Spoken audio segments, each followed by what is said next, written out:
Okay, and what we're coming on to now is the mathematical part of PED, or price elasticity of demand, okay? Looking at the first question, we're saying that widgets and pidgets are imaginary products, all right? So in the country of Berbia, the demand and supply of widgets are given by the functions QD equals 249 minus 4p and QS equals 150 plus 14p, where QD is the quantity demanded per month, QS the quantity supplied per month, and P is the price per widget in dollars. So the first thing it asks is calculate the equilibrium price and quantity per month. Well, in equilibrium, this is the essential condition for equilibrium. Quantity demanded equals quantity supplied, and there's no tendency for price to change. So we've already found out, we've already just read that quantity supplied in this question equals 150 plus 14p, and quantity demanded equals 249 minus 4p. So what I'm going to do is I need to collect like terms. I'm going to bring the minus 4p over, and that's going to become plus 4p.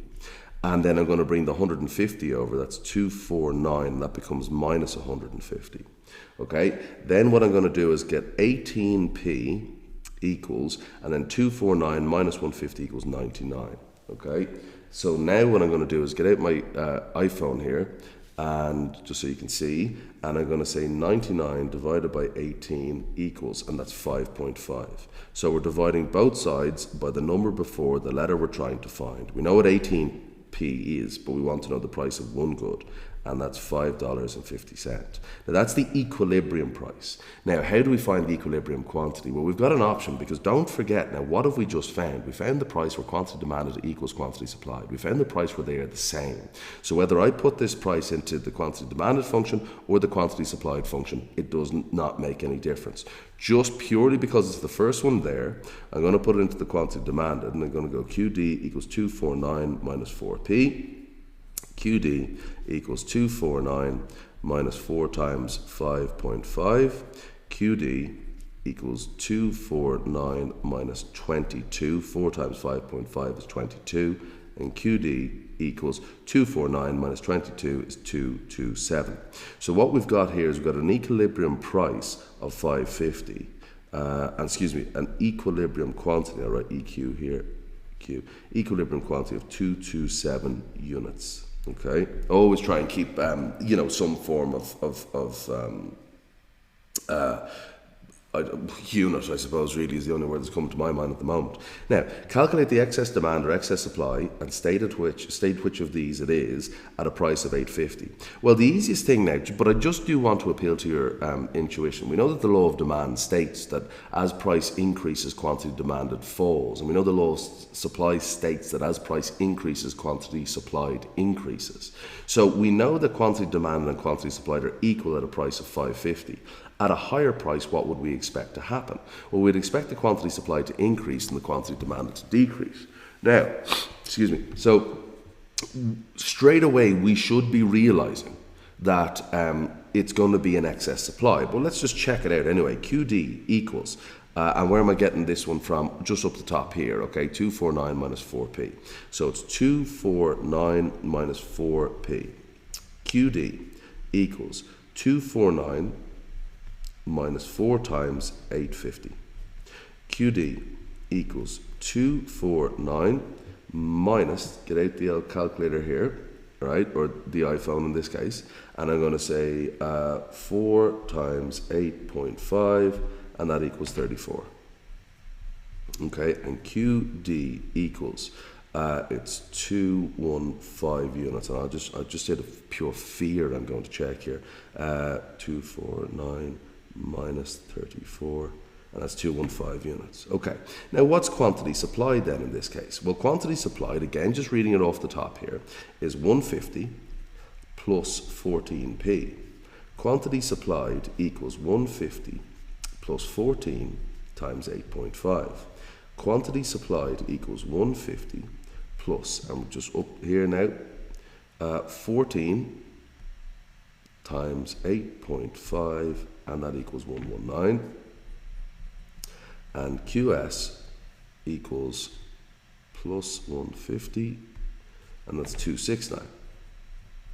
So we can see that quantity supplied is greater than quantity demanded. So what I'm just going to write down here is excess supply equals QS minus QD. And again, if this was negative, which it obviously isn't here, but if it was, then it'd be excess demand. So it's 269 minus 215, and that equals 54 units.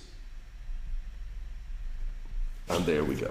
Okay, so that's that one answered. Now, this question here may appear a little bit difficult at the start because it's counterintuitive. All right, so it says calculate the price at which excess demand of 18 widgets would result. So what we're actually saying is that demand has to be bigger by 18 units. And everyone says, okay, we add 18 units to the demand, and it's actually not. And what we actually write down is QD then equals QS plus 18 units. Just like, so hold on a second. No, it says that demand was greater by 18 units. I say, absolutely, that's true. But what we're saying is we've got to pretend that supply is 18 units bigger than it actually is. Okay? So, and hence, and when it's not, then what will happen is demand will be 18 units bigger than supply.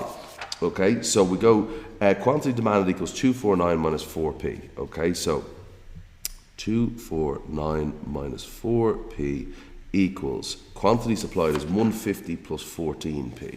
Okay, so we've got 150 plus 14p plus 18. And again, why are we adding it to supply? Because we want to pretend that supply is 18 units bigger. And that, but it isn't. So that will mean that the demand is 18 units more. Okay, and if it was the opposite would be true. If you wanted an excess supply, you would add the units to the demand function.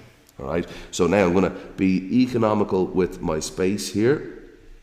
249 minus 4p. Just going to tidy this up a little bit more. Plus 18 plus 14p.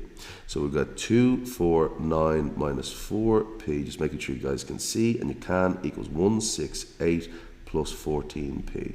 So now I'm going to bring, I like to have my, I like to have my letters to the left as just a personal preference. You don't have to do it this way. 168 minus 249, bring this over, change its sign. So I have 18 minus 18p equals, and I'll get the calculator out here, and you can see that. So it's 168 divided by 168 minus 249, and that equals 81, minus 81, so minus 81. Okay, so I'm going to divide this by minus 18. Oh God, so I'm just going to go 81, having a bit of technical difficulties here, 81 divided by 18, and that's 4.5, so 8 minus 18 minus 18. Okay, these cancel, and we get price equals $450. At a price of $450, the quantity demanded would be 18 units bigger than quantity supplied. And a way that you would check this is that you would put into the original functions now, back into these, you would put a price of $450 and into both quantity demanded and quantity supplied, and then quantity supplied should be bigger than quantity demanded by 18 units. Now, the next question, which we have looked at in other videos, but it's still a good idea to remind ourselves of the things that we need to know off by heart.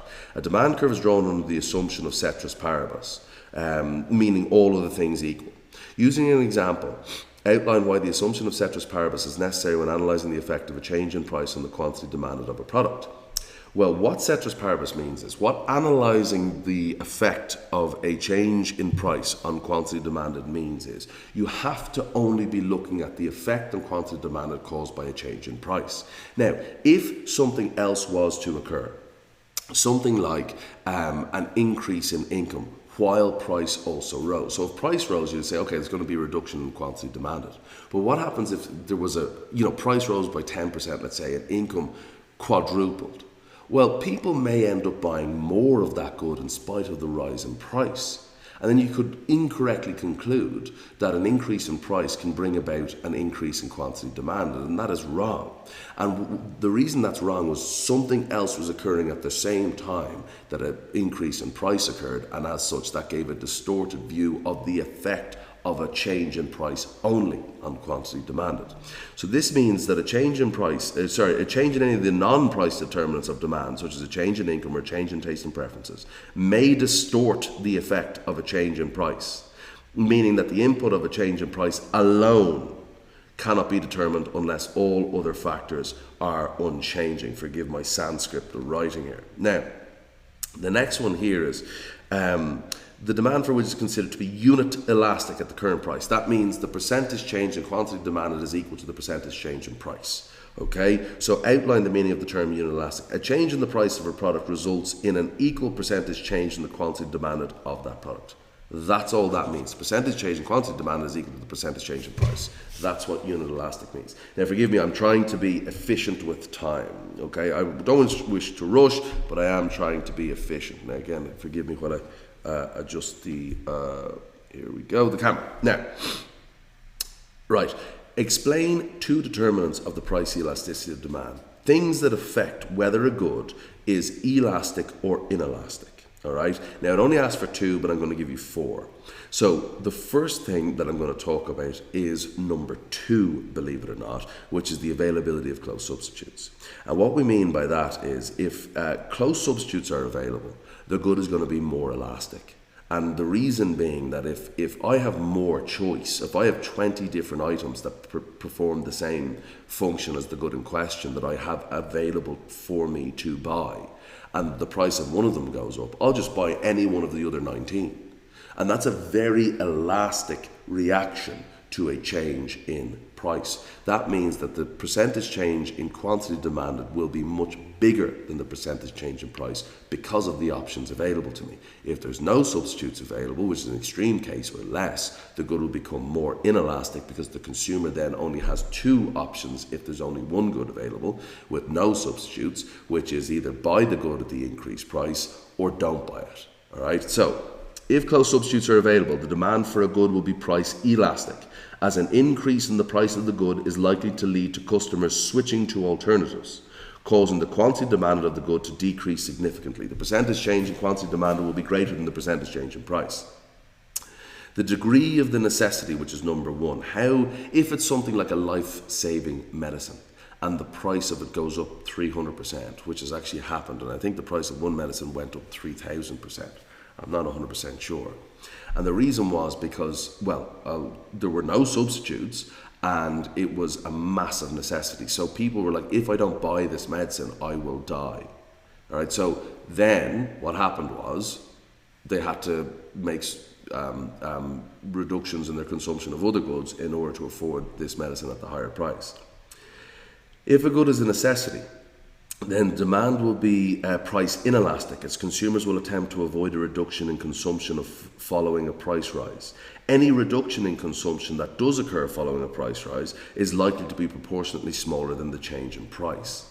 Now, but let's come back to this idea here that if it's a life-saving medicine, but consumers have 1,000 options of different types of the exact same life-saving medicine, number of close substitutes, that good, even though it's a necessity, will become elastic, because the main thing that affects elasticity is choice, which is the number of close substitutes. Now, the next two, and again you're only asked for two, but I want you to know all of them.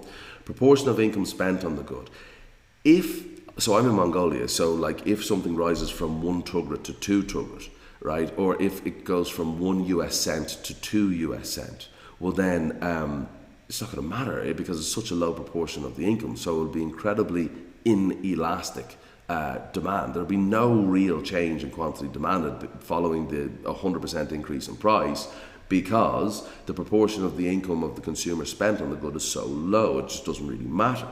So if the price of a good represents a small proportion of the consumer's income, demand for that good will be price inelastic. It won't change a lot compared to the percentage change in price, or percentage change in quantity demanded will be less than percentage change in price. That's what inelastic means.